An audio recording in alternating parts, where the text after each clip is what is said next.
نبينا وحبيبنا ومولانا محمدا عبده ورسوله.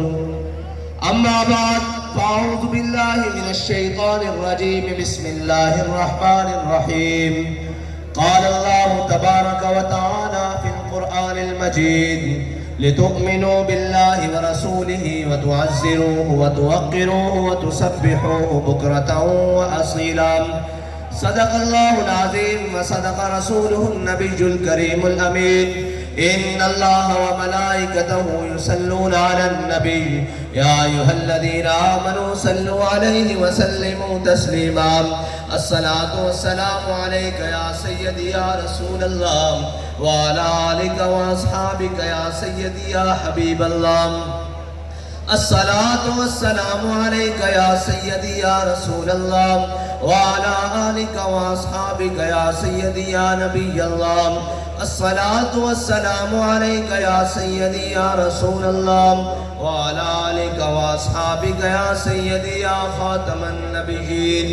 بندہ پروردگارم، امت احمد نبی، دوستار چار یارم، تابع اولاد علی، مذہب حنفی دارم، ملت حضرت خلیل، خاک پائے غوث اعظم، زیر سایہ ہر ولی. صدیق اکس حسن کمال محمد است، فاروق ذل جاہ و جلال محمد است، عثمان ضیاء شمع جمال محمد است، حیدر بہار باغ خصال محمد است صلی اللہ تعالی علیہ وسلم. لوح بھی تو، قلم بھی تو، تیرا وجود الکتاب، گنبد آبگین رنگ تیرے محیط میں حباب، عالم آب و خاک میں تیرے ظہور سے فروغ، ذرائع کو دیا تو نے طلوع آفتاب، شوکت سنجر و سلیم تیرے جلال کی نمود، فقر جنید و بایزید تیرا جمال بے نقاب. تیری نگاہ ناز سے دونوں مراد پا گئے، عقل غیاب و جستجو، عشق حضور و اضطراب. شوق تیرا اگر نہ ہو میری نماز کا امام، میرا قیام بھی حجاب، میرا سجود بھی حجاب. معزز سامعین محترم، سٹیج پر جلوہ گر، تحریک لبیک پاکستان کے ذمہ داران، ہم سب حضور کے غلام، رات کے اس پہر میں صرف یہ بتانے کے لیے حاضر ہوئے ہیں کہ ذرا نم ہو تو یہ مٹی بڑی زرخیز ہے ساکی. یہ بتانے کے لیے آئے ہیں کہ حضور کے غلام آج بھی اپنے آقا و مولا صلی اللہ علیہ وسلم کے نام پر اپنا سب کچھ قربان کرنے کے لیے تیار ہیں. وہ کہتے ہیں کہ ہم مانتے ہیں اس بات کو کہ نماز اچھی، روزہ اچھا، حج اچھا، زکوٰۃ اچھی، مگر میں باوجود اس کے مسلمان ہو نہیں سکتا. نہ جب تک کٹ مروں خواجہ بطحا کی عزت پر، خدا شاہد ہے کامل میرا ایمان ہو نہیں سکتا. ایمان کی کامل صورت وہ میرے آقا و مولا صلی اللہ علیہ وسلم سے وفا ہے. ورنہ اعلیٰ حضرت مجدد دین و ملت، یہ قربانی کا موسم بھی ہے، حج کا موسم بھی ہے، ساری باتیں ہیں، لیکن کیا صرف حج کرنا مسلمان کا، اور کیا صرف قربانی کرنا اور بڑے بڑے بیل اور بکرے گرانا اور جناب اونٹ ذبح کرنے سے کیا اسلام مکمل ہو جاتا ہے؟ ہم اعلیٰ حضرت مجدد دین و ملت سے پوچھتے ہیں کہ آپ کیا فرماتے ہیں؟ آپ فرماتے ہیں ہوتے کہاں خلیل و میرا کعبہ و بنا، ہوتے کہاں خلیل و بنا کعبہ و منا، لولاد والے صاحبی سب تیرے گھر کی ہے، مولا علی نے واری تیری نیند پر نماز. میرے آقا و مولا صلی اللہ علیہ وسلم کے نام پر نہیں، میرے آقا و مولا صلی اللہ علیہ وسلم کی ذات پر نہیں، نیند پر. مولا علی نے واری تیری نیند پر نماز، وہ بھی اثر جو سب سے اعلیٰ خطر کی ہے، جس کے بارے میں قرآن کہتا ہے حافظوا علی الصلاۃ والصلاۃ الوسطیٰ وقوموا للہ قانتین. قرآن کہتا ہے کہ یہ جو درمیان والی نماز ہے اس کی بہت بہترین حفاظت کرو. تو مولا علی نے واری تیری نیند پر نماز، اور وہ بھی اثر جو سب سے اعلیٰ خطر کی ہے، بلکہ صدیق غار میں جان ان پہ دے چکے. ہمارے قائد محترم فرماتے تھے کہ یہ لکھا ہے نا حضرت شاہ ولی اللہ محدث دہلوی نے کہ لوگ کہتے ہیں کہ حضرت جناب سیدنا صدیق اکبر کو غار میں سانپ نے ڈسا. فرمایا سانپ نہیں, حیات کئی سانپوں نے ڈسا. لیکن میرے آقا و مولا صلی اللہ علیہ وسلم جب حضرت سیدنا صدیق اکبر کی ران پر آرام فرما رہے تھے سر رکھ کر, تو حضرت سیدنا صدیق اکبر نے اپنے جسم میں جھرجری بھی نہیں لی, اس لیے کہ کہیں میرے آقا و مولا کی نیند میں خلل نہ آ جائے. بلکہ صدیق غار میں جان ان پہ دے چکے, جان تو حفظ جان فروز غرر کی ہے. آگے مجدد فرما رہے ہیں, اور یہ وہ مجدد نہیں جو تھوڑی سختی آنے کے بعد کینیڈا بھاگ جائے, رضا مدینے سے لوٹے مجدد کی سند لے کر. یہ وہ مجدد ہیں جن کو مدینے سے سند ملی ہے مجدد ہونے کی. تو اعلیٰ حضرت نے آخر فرمایا ثابت ہوا کہ جملہ فرائض فروع ہیں. اگر اس کی کوئی تشریح کرنا چاہتا, وہ کہتا اعلیٰ حضرت بات کر رہے تھے اور فرائض کی. اعلیٰ حضرت نے کعبہ کی بھی بات کی, قربانی کی بھی بات کی, نماز کی بھی بات کی, افضل الفرائض جان بچانے کی بھی بات کی. سارے فرض بتا کر کہا ثابت ہوا کہ جملہ فرائض فروع ہے, اصل و اصول بندگی استاجور کی ہے. فرمایا ساری باتیں مانی جا سکتی ہیں, لیکن سب سے بڑا انسان کا اور مومن کا فرض اپنے آقا و مولا کی عزت پر پہرا دینا ہے. اور نماز اپنے وقت میں فرض ہے, حج اپنے وقت میں فرض ہے, قربانی اپنے وقت میں فرض ہے, ناموس رسالت پر پہرا ہر آن ہر سانس فرض ہے. اور یہ نہیں کہ پھر پہرا دے تو کچھ ملے نہ, ملتا ہے کیا, ایک بار مدینے میں جا کے دیکھ. میرے آقا و مولا غزوہ حنین کی طرف چلے تو میرے آقا و مولا صلی اللہ علیہ وسلم نے پہاڑوں کے درمیان اپنے لشکر کو پڑاؤ ڈالا. میرے آقا و مولا صلی اللہ علیہ وسلم نے فرمایا آج کون ہمارا پہرا دے گا؟ تو حضرت انس بن مرثد الغنمی کھڑے ہوئے, کہا یا رسول اللہ میں پہرا دوں گا. دو چیزیں ہیں, ایک ہے نماز میں صحابہ حضور کو دیکھیں, اور ایک ہے صحابہ اپنے امتی کو دیکھیں. اور صحابہ حضور سید عالم صلی اللہ علیہ وسلم کے چہرے کو صحابہ دیکھیں, اور ایک نماز میں حضور اپنے صحابی کو دیکھیں. دو چیزیں ہیں. حضرت سیدنا صدیق اکبر رضی اللہ تعالیٰ عنہ کی ابتدا میں میرے آقا و مولا صلی اللہ علیہ وسلم ایک قبیلے کا صلح کرانے کے لیے تشریف لے گئے. جب تشریف لے گئے تو نماز کا وقت ہو گیا. حضرت بلال نے اذان دی, سب نے متفقہ طور پر حضرت جناب سیدنا صدیق اکبر کو اپنا امام بنایا, سب نے امام بنایا. جناب سیدنا صدیق اکبر نماز مصلی پر کھڑے ہو گئے, امامت پر کھڑے ہو گئے. جب نماز شروع کی تو میرے آقا و مولا صلی اللہ علیہ وسلم نماز کے درمیان تشریف لے آئے. اب بات یہ ہے کہ امام آگے ہوتا ہے, مقتدی پیچھے ہوتے ہیں. آپ کو بھی پتا ہے جب پیچھے سے کوئی آئے, امام صاحب آگے کھڑے ہیں اور حضور پیچھے سے تشریف لائے ہیں, صحابہ کو کیسے پتا لگا کہ حضور تشریف لے آئے ہیں؟ اعلیٰ حضرت فرماتے ہیں کوچا کوچا میں مہکتی ہے یہاں بوئے قمیص اور یوسفستان ہے ہر گوشہ کنانے عرب.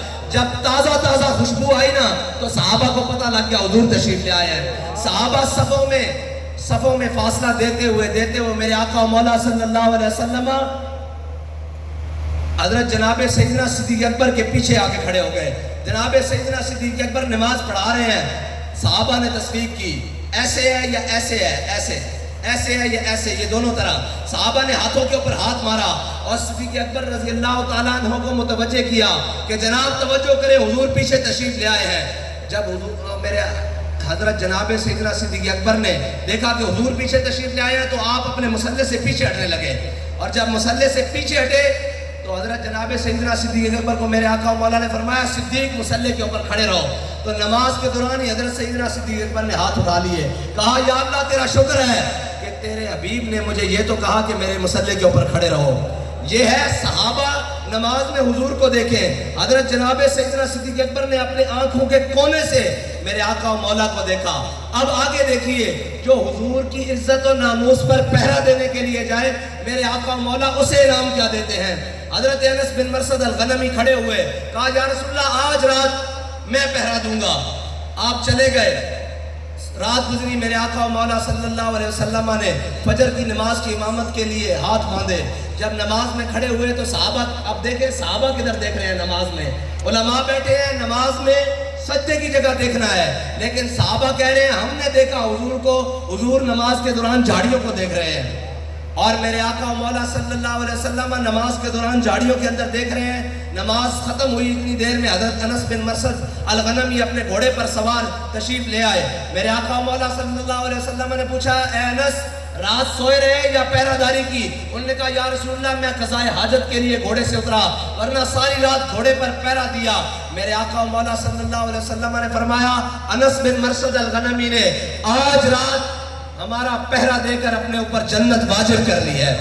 یہ حضور کی عزت پر پہرے دینے کی بات، اور یہ جو بات ہے نا کہ حضور کے ساتھ وفا، اس کا ہی مول ہے، ورنہ قیامت تک کے لیے جس نظام کی باتیں آج لوگ کرتے رہے، سب نے آ کر کہا کہ ہم غریبوں کو یہ دیں گے، غریبوں کو وہ دیں گے، غریبوں کو ایسا کر دیں گے، سارے باتیں کرنے کے لیے آئے، اوپر سے لے کے نیچے تک 70 سال ہو گئے، اس سے بھی پہلے، اس سے بھی پہلے، اس سے بھی پہلے پوری دنیا آئی، سب نے غریبوں کی بات کی، کوئی کمیونسٹ آئے، کوئی سوشلسٹ آئے، اور جناب کوئی کسی نام پر آئے، کوئی اقتصادیات کی نام پر آئے، کوئی جمہوریت کی نام پر آئے، کوئی صدارتی نظام کے نام پر آئے، سب نے غریبوں کی بات کی، لیکن غریبوں کو کوئی حق نہیں دے سکتا۔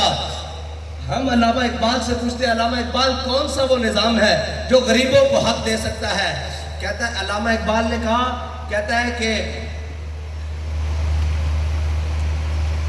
یک نخچیر صد نخچیر گیر، اقبال کہتا ہے کہ تامین حق بحق داراں سپرد، کہتا ہے دنیا میں میرے آقا و مولا صلی اللہ علیہ وسلم کی آمد سے پہلے کاہن و پاپا و سلطان و امیر، اقبال کہتا ہے سارے اپنے اپنے لبادے اوڑھ کر، اپنی اپنی جناب قبائیں اوڑھ کر، اپنے اپنے معبدوں میں بیٹھ کر، اپنے اپنے محلات میں بیٹھ کر، کاہن و پاپا و سلطان و امیر، یک نخچیر صد نخچیر گیر، اقبال کہتا ہے ایک انسان تھا شکار اور ہزاروں اس کے شکاری تھے، کوئی اس کو غربت کے نام پر، کوئی اس کو شہنشاہی کے نام پر، کوئی اس کو سرداری کے نظام پر، کوئی اس کو وڈیرے نظام پر، کسی نہ کسی نظام پر انسان کا شکار ہو رہا تھا۔ پھر ہوا کیا؟ تامین حق بحق داراں سپرد، کہتا ہے اتنے میں میرے آقا و مولا صلی اللہ علیہ وسلم دنیا میں تشریف لے آئے، اور ہوا کیا؟ بندگانا مسند خاکاں سپرد، کہتا ہے میرے آقا و مولا صلی اللہ علیہ وسلم نے آ کر کیا کیا کہ غلاموں کو کعبے کی چھت کے اوپر چڑھا دیا۔ اور کیسے چڑھایا؟ یہ لوگ بات کرتے ہیں اسلام کیا دیتا ہے؟ اسلام سب سے پہلے غریبوں کو اس کے حق دیتا ہے، اسلام سب سے پہلے غیرت دیتا ہے، اور یہ جو کہتے ہیں کہ جی اسلام روٹی کیسے پوری کرے گا، اسلام ویسے یہ باتیں کیسے پورے کرے گا، ہاں اسلام امتحان ضرور لیتا ہے، اسلام پلپلے قبول نہیں کرتا۔ اگر اسلام پلپلے قبول کرتا تو وہ جو پلپلے آئے تھے، وہ جو جناب عبداللہ بن ابی کی صورت میں پلپلے آئے تھے، وہ مقام شوط 1.5 میل ہے مدینہ پاک سے، مقام شوط سے واپس آ گئے تھے۔ اسلام بندے کھڑکا کے، اور بابا جی کی زبان میں اسلام جڑے رکھتا، اسلام بہت پلپلے اور کمزور لوگوں نہیں رکھتا، جڑے دین واسطے جان بھی دیں، مال بھی دیں، اور ہر صف وچ اگے کھڑے ہو کر آکھن کے ستم کرے ذرا ہنر آزمائے، تو تیر آزما، ہم جگر آزمائے۔ اسلام لبیک لبیک یا رسول اللہ، لبیک لبیک لبیک یا رسول اللہ، لبیک لبیک لبیک یا رسول اللہ، لبیک لبیک لبیک یا رسول اللہ، لبیک لبیک لبیک یا رسول اللہ، لبیک لبیک۔ یہ لوگ سمجھتے ہیں کہ ہم آرام والا دین، سکون والا اور بڑے مزے والا اور فلیکسیبل قسم کا دین، جدھر ہم مڑے دین بھی ہمارے پیچھے مڑے۔ دین وہ نہیں ہے جو ہمارے پیچھے چلے، دین وہ ہے جس کے پیچھے ابو بکر، عمر، عثمان و علی چلے ہیں۔ اور بدلے گا زمانہ لاکھ مگر قرآن نہیں بدلا جائے گا، ہے قول محمد قول خدا، فرمان نہیں بدلا جائے گا۔ دین کے اصول قیامت تک نہیں بدل سکتے، وہ دین کے اصول سیاست کے لیے ہو، وہ دین کے اصول عبادت کے لیے ہو، وہ دین کے اصول معاشرت کے لیے ہو، وہ دین کے اصول تہذیب کے لیے ہو، وہ دین کے اصول تمدن کے لیے ہو، وہ دین کے اصول معاشیات کے لیے ہو۔ دین کے اصول نہیں بدل سکتے۔ اگر دین کے اصول کوئی بدلنے آئے گا تو دین اس کو لٹا کے رکھ دے گا۔ اگر تم نے دین کا اصول اتنے سال بدل کے رکھا تو دین نے تمہارے ساتھ کیا کیا؟ اسلام نے تمہیں IMF کا بھکاری بنا دیا۔ آج پھر تم سود کے خلاف، تم سپریم کورٹ میں اسلامی شرعی عدالت، وفاقی شرعی عدالت کا فیصلہ چیلنج کرنے کے لیے جا رہے ہو، تو یہ یاد رکھنا اگر تم اللہ اور اس کے رسول کے حکم کے خلاف گئے تو پھر یاد رکھنا اس ملک کو دیوالیہ ہونے سے کوئی نہیں بچا سکتا۔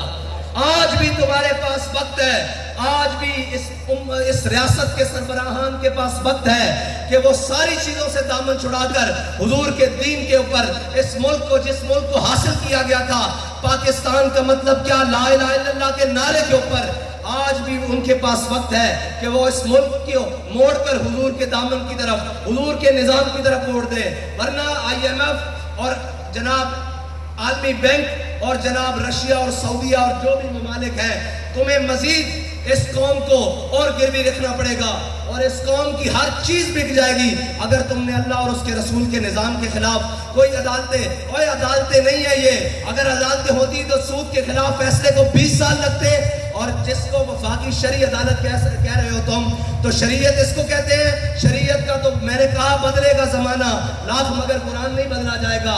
سپریم کورٹ کون ہوتی ہے شریعت کے فیصلے کو بدلنے والی؟ میں کائنات کا کوئی بھی ہو، شریعت کے مقابلے میں تو ابو بکر و عمر کے سر جھکے ہوئے ہیں، عثمان و علی کے سر جھکے ہوئے ہیں، پاکان امت کے سر جھکے ہوئے ہیں. تو سپریم کورٹ کون ہوتی ہے جو سود کو حلال کہے اور اس ملک کے لیے جائز کہے؟ انشاءاللہ اب وہ وقت دور نہیں جب حضور کے غلام اس پورے پلید نظام سے نکال کر حضور کے دین کو غالب کریں گے. ایک منٹ جی، آپ تھک گئے ہیں تو میں وآخر دعوانا الحمدللہ کر دیتا ہوں.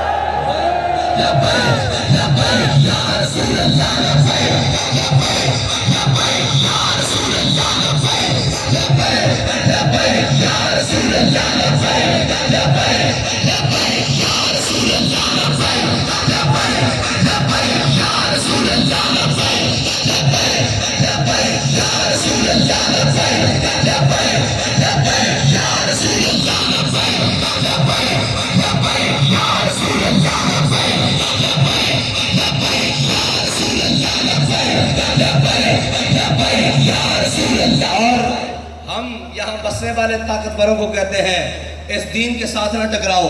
اس دین کے ساتھ ٹکرانے کے لیے ابو جہل بھی آیا تھا، اس دین کے ساتھ ٹکرانے کے لیے عتبہ اور شیبہ بھی آئے، اس دین کے ساتھ ٹکرانے کے لیے وہ مشرف بھی آیا، اس دین کے ساتھ ٹکرانے کے لیے وہ نواز بھی آیا جو آج اس ملک میں نہیں بھاگ کر باہر بیٹھا ہوا ہے. اس دین کے ساتھ بڑے بڑے جناب مذاق کرنے والے اور ضیاء الحق جیسے بڑے بڑے جناب دین کے ساتھ آئے، وہ باقی نہ رہے. اللہ کا دین آج بھی باقی ہے اور اللہ کا دین قیامت تک باقی رہے گا، کیونکہ جناب ان الدین عند اللہ الاسلام، اللہ کے ہاں دین ہے ہی اسلام. اس لیے اس کی بنیادوں کے ساتھ نہ چھیڑو. اگر اس کی بنیادوں کے ساتھ چھیڑو گے تو ذلت تمہارا مقدر بن جائے گی، وہ معاشی طور پر ہو، وہ غیرت کی طور پر ہو، وہ ہر طرح سے تمہارا مقدر بنے گی. اگر آج بھی اپنے آپ کو بچانا ہے تو علامہ اقبال سے پوچھ لیتے ہیں، اقبال اس امت کی، اس قوم کی بچت کس میں ہے؟ اقبال کہتا ہے زاں کے ملت را حیات از عشق اوست اور برگو ساز کائنات از عشق اوست. اقبال کہتا ہے کہ اگر امت مسلمہ اور یہ قوم دوبارہ عزت چاہتی ہے تو اپنے آقا و مولا کے دامن سے وابستہ ہو جائے. اور کیسے وابستہ ہو؟ غیروں سے دامن چھڑا کر ہو، امریکہ اور نیٹو سے دامن چھڑا کر ہو. یہ نہ ہو کہ سٹیجوں پر بات اور ہو اور جناب ٹی ویوں پر بات اور ہو، قوم کو دکھانے کے لیے بات اور ہو، اور رات کے اندھیرے میں ایمبیسیوں کے چکر لگے اور کہا جائے یہ تو ہمارا ایک دکھانے کے لیے بیانیہ ہے، ورنہ ہم امریکہ کے خلاف نہیں ہیں. بیانیے وہ نہیں ہوتے کہ جو جناب طاقت دیکھ کر اور جناب قوت دیکھ کر بیانیے بدل جائیں، بلکہ میرے آقا و مولا نے بتایا بیانیے کیا ہوتے ہیں. جب حنین کے موقع پر پاسا پلٹا تو میرے آقا و مولا سفید خچر پر آگے تشریف لائے اور میرے آقا و مولا نے فرمایا انا النبی لا کذب انا ابن عبد المطلب. فرمایا جو جانتا ہے وہ تو جان لے، جو نہیں جانتا میں ہوں نبی، میں آخری نبی ہوں اور میں اپنے عبد المطلب کا بیٹا ہوں. یہ بیانیے وہ نہیں ہے جو ذرا طاقت دیکھ کر اور ذرا جناب پریشر دیکھ کر بیانیے بدل لائیں، بلکہ بیانیے تو وہ ہوتے ہیں کہ لبے بام بھی پکارا، سرے دار بھی صدا دی، میں کہاں کہاں پہنچا تیری دید کی لگن میں. بیانیہ وہ ہوتا ہے جب پوری امت، پورا کفر کٹھا ہو جائے، ان کے اپنے اور بیگانے بھی کٹھے ہو جائیں، ان کے جناب گماشتے اور میڈیا اور جناب سارا کچھ کٹھا ہو جائے اور وہ کہے کہ نہیں جی اسلام امن سے پھیلا ہے. تو ایک بابا جی ویل چیئر پر آگے کہتے ہیں، وہ کہتے ہیں اسلام امن سے ضرور پھیلا ہے لیکن اسلام غیرت کا درس بھی دیتا ہے. اسلام میرے آقا و مولا صلی اللہ علیہ وسلم کی تلوار اٹھانے کا درس بھی دیتا ہے، اسلام بدر میں جانے کا درس بھی دیتا ہے، اسلام احد میں جانے کا درس بھی دیتا ہے، اسلام خندق میں جانے کا درس بھی دیتا ہے، مریسی، مستلق، تبوک، جرموک، قادسیہ میں جانے کا بھی درس دیتا ہے۔ اسلام گھر میں بیٹھنے کے تسبیح پڑھنے کا حکم بھی دیتا ہے، اور جب موقع آ جائے تو پھر تلوار اٹھا کر میدان میں جانے کا حکم بھی دیتا ہے۔ ومن سب نبی ومن سب نبی ومن سب نبی ومن سب نبی ومن سب نبی۔ اور اسلام کے امن کا درس دینے کا وقت اور اسلام کے میدان میں آنے کا وقت یہ بھی بابا جی بتا کر گئے ہیں کہ اسلام امن کا درس اس وقت دیتا ہے جب بلال کعبے کی چھت کے اوپر ہو، جب فتح مکہ ہو رہا ہو۔ پھر کہا جاتا ہے من دخل دار ابی سفیان فہو آمنا، من دخل دار حکیم ابن حزام فہو آمنا۔ فتح مکہ کے دن سارے اعدائے دی نصرت مصطفیٰ دیکھتے رہ گئے۔ وہ دن ہے جب کہا جاتا ہے اذا جاء نصر اللہ والفتح، جب کہا جاتا ہے انا فتحنا لک فتحا مبینا۔ لیکن اس موقع کے اوپر بھی غلاموں کا یہ کام نہیں، جو حضور کے امتی ہوں ان کا یہ کام نہیں کہ وہ دشمنوں کو دیکھ کر ڈھیلی بات کریں، بلکہ یہ کہیں الیوم یوم الملحمہ الیوم تستحل الکعبہ۔ جب دیکھیں وہ منظر، وہ آج عمرہ قضا پر میرے آقا و مولا کو روکنے والے، وہ میرے آقا و مولا کو مدینہ مکے کی گلیوں میں ستانے والے، وہ جنیاں پھینکنے والے، وہ بلال کو کعبے کی گلیوں میں مارنے والے، وہ حضرت سمیہ کے ٹکڑے کرنے والے، وہ حضرت خباب بن ارد کے جسم میں سوراخ کرنے والے، وہ حضرت جناب سمیہ کے ٹکڑے کرنے والے، وہ جناب بلال کو مارنے والے آج سامنے کھڑے ہوں، تو پھر یہ نہیں کہ ڈھیلی بات کہا الیوم یوم الملحمہ الیوم تستحل الکعبہ۔ آج جنگ کا دن ہے، آج تو کعبے میں بھی بندے کاٹ کے رکھ دیے جائیں گے۔ میں ایک بات کرتا ہوں کہ صحابی نے نیت کی، میرے آقا و مولا نے آپ معافی کا اعلان کر دیا، لیکن ان کے جذبے صادق کی قسم دیکھیں، ان کا جذبہ اٹھانا دیکھیں۔ جب ابن خطل کی باری آئی، صحابی نے منہ سے نکالا تھا کعبے میں بندے مار کے رکھ دیں گے۔ جب ابن خطل کی باری آئی، میرے آقا و مولا نے سب کو معافی دے دی۔ اب گستاخ رسول کی باری آئی، صحابہ نے عرض کی یا رسول اللہ یہ کعبے کی دیوار ہے، یہ کعبے کا غلاف ہے، اس کے درمیان رسیاں لٹک رہی ہیں۔ ابن خطل آپ کا گستاخ وہاں رسیوں کے اندر لٹک گیا ہے، اور رسیوں کے اندر لٹک کے اس نے کعبے کی دیوار اور غلاف کا پناہ لے لی ہے، تو یا رسول اللہ کیا کریں؟ فرمایا اقتلوہ، اس کو وہیں پر قتل کر دو۔ یہ حضرت سعد بن عبادہ کا وہ جذبہ صادق، کہا تھا نا کہ کعبے میں بھی بندے مار کے رکھ دیں گے، اللہ نے اس طرح پورا کرایا۔ اور میرے آقا و مولا صلی اللہ علیہ وسلم کو جب اہل مکہ نے ایک دفعہ ستایا تو میرے آقا نے فرمایا یہ جب تم میرے ہاتھ آؤ گے تو میں تمہارا کچومر نکال دوں گا۔ الفاظ یہ ہے تمہارا کچومر نکال دوں گا، برکس نکل جائے گا تمہارا۔ جب فتح مکہ والے دن میرے آقا و مولا صلی اللہ علیہ وسلم کعبہ میں داخل ہو رہے اور جناب مکہ کے شہر میں داخل ہو رہے، تو میرے آقا نے جب عام معافی کا اعلان کیا تو نیچے ایک دروازے کی طرف مکہ کے حضرت خالد بن ولید کی تلواروں کی چمکنے کی آواز آئی، ٹکرانے کی۔ میرے آقا و مولا نے اپنے ایک غلام صحابی کو بھیجا، کہا جا کر خالد کو کہو کہ تلوار روک لے، ہاتھ ہلکا کر لے، روک لے تلوار۔ جب وہ صحابی حضرت خالد بن ولید کے پاس پہنچے اور انہوں نے کہا حضور فرما رہے ہیں تلوار تیز کر دو، آپ نے اور ان کو کاٹا اور ان کو کاٹا، کاٹتے کاٹتے مکہ میں داخل ہو گئے۔ جب حضور کا سامنا ہوا تو میرے آقا و مولا نے فرمایا میں نے خالد تمہیں پیغام بھیجا تھا کہ تلوار روک لو، ہاتھ ہلکا کر دو، تم نے یہ کیا کیا؟ انہوں نے کہا یا رسول اللہ آپ کا پیغام تو مجھے ملا کہ تیز کر دو۔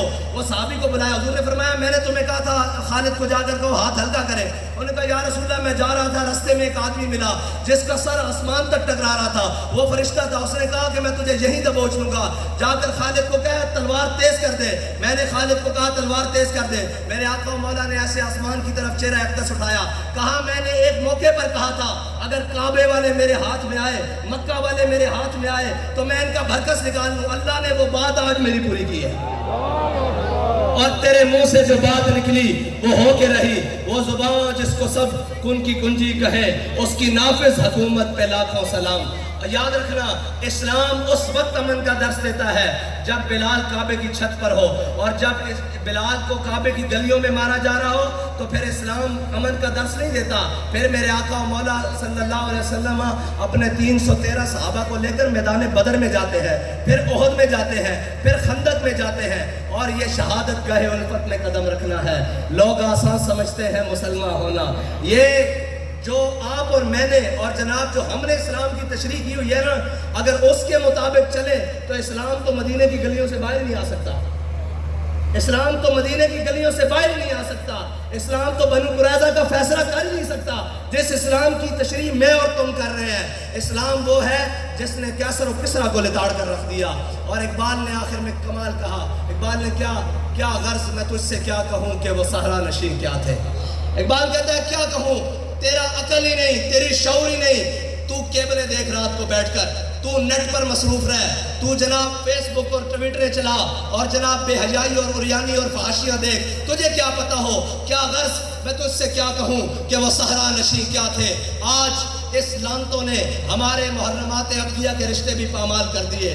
آج اس بے حیائی اور بدکاری نے اس پورے معاشرے کے اندر ایک بے حیائی اور بے پردگی کا ناسور رہا جس کے اندر نگاہ پاک نہیں۔ اقبال نے کہا نا، خرد نے کہہ بھی دیا لا الہ تو کیا حاصل، روزانہ جاتے ہیں، اذان ہوتی ہے، سنتے ہیں، دوپٹہ لے لیتے ہیں، اس کے بعد اقبال کہتا ہے نہیں، خرد نے کہہ بھی دیا لا الہ تو کیا حاصل، دل و نگاہ مسلمان نہیں تو کچھ بھی نہیں۔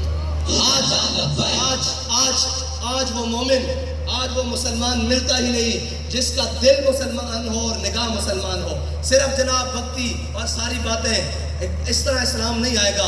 اسلام کے اوپر عمل کرنا پڑے گا، اسلام کے طریقے کے اوپر چلنا پڑے گا۔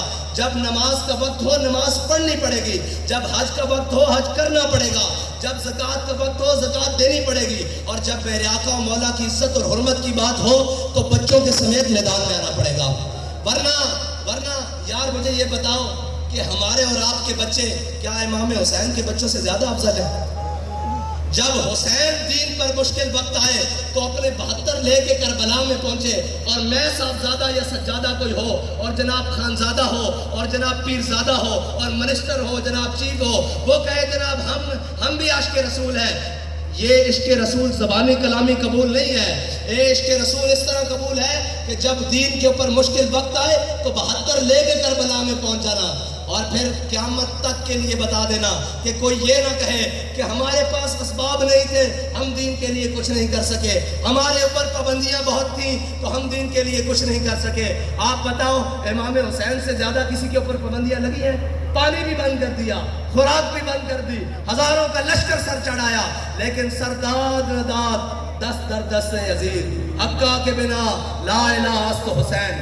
اور جب اسلام اپنے ان اصولوں کے اوپر ہم اس کے اوپر عمل کریں گے تو اسلام ہمیں عزت والا بنا دے گا، اور اگر ہم اسلام کو چھوڑ کر کسی اور دروازے پر جائیں گے، اور وہ کہتے ہیں نا، کیا کہتا ہے، جب میں کہتا ہوں کہ یا اللہ میرا حال دیکھ، جب ہم کہتے ہیں یا اللہ ہم تیرا کلمہ پڑھنے والے، ہم جناب قربانیاں کرنے والے، روزے رکھنے والے، زکاتیں دینے والے، تو اللہ تعالیٰ سے ہم جب دعا کرتے ہیں یا اللہ، جب میں کہتا ہوں کہ یا اللہ میرا حال دیکھ، تو آواز آتی ہے بندے اپنا نامہ اعمال دیکھ۔ حضرت ابو ہریرہ کو میرے آقا و مولا صلی اللہ علیہ وسلم نے فرمایا تھا، کہا تھا اچھے وقتوں میں رب کو یاد رکھنا، مشکل وقتوں میں سامنے پاؤ گے۔ ہمارا کیا ہے، جب آسان وقت ہوتا ہے ہم رب کو بھول گئے، رسول کو بھول گئے، دین کو بھول گئے، اسلام کو بھول گئے، ہر چیز کو بھول گئے۔ ذرا مشکل وقت پڑی تو جناب سجدوں میں گر گئے، اور جناب پھر توبہ اللہ کی، اور ذرا مشکلات آ گئی تو سجدوں میں گر گئے۔ اس کا یہ مطلب ہے کہ ہم اللہ تعالیٰ کے ساتھ دھوکہ کرتے ہیں تو پھر اللہ تعالیٰ کی قدرت بھی مسکراتی ہوگی کہ کیسا میرا بندہ ہے، جب مشکلات پڑتی ہیں تو میرے سامنے جھک جاتا ہے، اور ذرا میں دولت دے دوں، ذرا میں شہرت دے دوں، ذرا میں معاملات دے دوں تو اکڑ کے چلتا ہے، مجھے بھول جاتا ہے۔ یہ سبب اس کا کچھ اور ہے جس کو تو خود سمجھتا ہے۔ زوال بندہ مومن کا بے زری سے نہیں۔ آج پوری امت کے اندر جتنی مشکلات ہیں وہ کافر ہو کر آسانی والی زندگی گزارے، ہم مومن ہو کر مشکلات میں کیوں ہو؟ اس کی وجہ یہ ہے کہ میرے ہاتھ میں تھا جب تک میرے مصطفیٰ کا دامن، جب تک ہم نے اپنے آقا و مولا صلی اللہ علیہ وسلم کی سنت کو، اپنے آقا و مولا صلی اللہ علیہ وسلم کے دامن کرم کو اپنے ہاتھوں میں مضبوطی